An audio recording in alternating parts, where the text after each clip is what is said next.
ఐకమత్యం అంటే మనం తుమ్మెద మీద రాయి విసిరితే తుమ్మెద పారిపోతుంది, అదే తేనె తుట్టె మీద విసిరితే మనమే పారిపోవాలి. ఇద్దరూ కొట్టుకుంటే ఒక్కరే గెలుస్తారు, రాజీ పడితే ఇద్దరూ గెలుస్తారు. మెట్టెల విలువ వేలలో కానీ వేసేది కాళ్ళకి, కుంకుమ విలువ రూపాయలలో కానీ పెట్టుకునేది నుదుటిపైన. విలువ ముఖ్యము కాదు, ఎక్కడ పెట్టుకుంటామనేది ముఖ్యము. ఉప్పులాగా కటువుగా మాట్లాడేవాడు నిజమైన మిత్రుడు, చక్కెరలాగా మాట్లాడి మోసగించేవాడు నీచుడు. ఉప్పులో ఎప్పుడూ పురుగులు పడ్డ దాఖలాలు లేవు, తీపిలో పురుగులు పడని రోజూ లేదు. ఏడుస్తూ ఈ లోకంలో అడుగెడుతావు, ఏడిపిస్తూ ఈ లోకాన్ని వదిలి వెళ్ళిపోతావు. రమ్మన్నా సన్మార్గంలోకి ఎవ్వరూ రారు, వద్దన్నా చెడు మార్గాన్నే ఎంచుకుంటారు. పాలు అమ్మేవాడు ఇల్లు తిరగాలి, సారాయి అమ్మేవాడి దగ్గరికే అందరూ వెళతారు. పాలల్లో నీళ్లు కలిపినావా అని అడుగుతారు, ఖరీదైన సారాయిలో నీళ్లు కలిపి తాగుతారు. పెళ్లి ఊరేగింపులో బంధుమిత్రులు ముందు, వరుడు వెనకాల.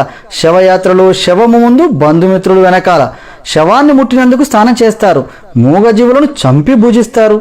కొవ్వొత్తులను వెలిగించి చనిపోయిన వారిని గుర్తు చేసుకుంటారు, కొవ్వొత్తులను ఆర్పి జన్మదినాన్ని ఆచరిస్తారు. హే మానవా, పుట్టినప్పుడు జాతకము, మధ్యలో నాటకము, చావగానే సూతకము, అయినా ఆగదు జనుల మధ్య కౌతుకము. కష్టమొస్తే భగవంతుని కొలుస్తావు, ఆయన నీకు రాబోయే కష్టాన్ని ఆపడు. నిత్యం స్మరిస్తే కొండంత కష్టాన్ని గోరంత చేసి సులువుగా దాటే శక్తి నీకిస్తాడు. కష్టాలు కుంభవృష్టిలా నిన్ను ముంచేస్తే నీకు గొడుగు పట్టి కాపాడతాడు, గుర్తుంచుకో. కొబ్బరి చెట్టు పెరిగే కొద్దీ పాత మట్టలు రాలిపోతాయి, జ్ఞానం కలిగే కొద్దీ తన పర భేదాలు తొలగిపోతాయి. పుండు మానితే పొలుసు అదే పోతుంది, పుండు మానకుండానే పొలుసు పీకేస్తే పుండు తీవ్రమై రక్తం కారుతుంది. జ్ఞానసిద్ధి అంచెలంచెలుగా కలగాలి, ఆత్రపడితే లాభం లేదు. సముద్రం అంత సమస్య వచ్చిందని దిగులు పడకు, ఆకాశమంత అవకాశం కూడా ఉంది. తలెత్తి చూడు ముందు, నీపై నీకు నమ్మకం కావాలి. నీపై నమ్మకం నీకు బలం, నీపై అపనమ్మకం అవతల వారికి బలం. నీ బలం ఎవరికీ తెలియకపోయినా నీవు బతికేయచ్చు, నీ బలహీనత మాత్రం ఎవ్వరికీ తెలియనివ్వకు. నిన్నుగా బతకనివ్వరు. మరణం అంత మధురమైనదా? ఒక్కసారి దాన్ని కలిసిన వారు వదిలిపెట్టలేరు. ప్రకృతి కూడా అదంటే ఎంత పక్షపాతం. ప్రాణం పోయిన జీవుల్ని నీళ్లలో తేలుస్తుంది, ప్రాణం ఉన్న జీవుల్ని నీళ్లలో ముంచుతుంది. నీ పరిసరాలను ఎంత శుభ్రంగా ఉంచినా నీకు అనారోగ్యం రావచ్చు. బుద్ధి అనే ఆసుపత్రిలో ఆలోచనలు అనే వైద్యుడు నీ రోగాలను తగ్గించగలడు. వాటిని ఆరోగ్యంగా ఉంచుకో. వెంటరాని ఇంటిని ఒంటిని రోజు కడుగుతావు, నీ వెంట వచ్చే మనసును ఎప్పుడు కడుగుతావు? నిజాయితీ పరులు సింహం లాంటి వాళ్ళు. సింహం కూర్చోటానికి సింహాసనం ఎందుకు? అదెక్కడ కూర్చుంటే అదే సింహాసనం. నిజమైన నిజాయితీ పరులకు గుంపు అక్కర్లేదు. పండు తింటే అరిగిపోతుంది, తినకపోతే ఎండిపోతుంది. జీవితం నువ్వు ఖుషిగా గడిపినా, భయపడుతూ గడిపినా కరిగిపోతుంది. వచ్చే జన్మలో నువ్వెవరో, ఎక్కడ, ఎలా పుడతావో, అసలు జన్మ ఉందో లేదో తెలీదు.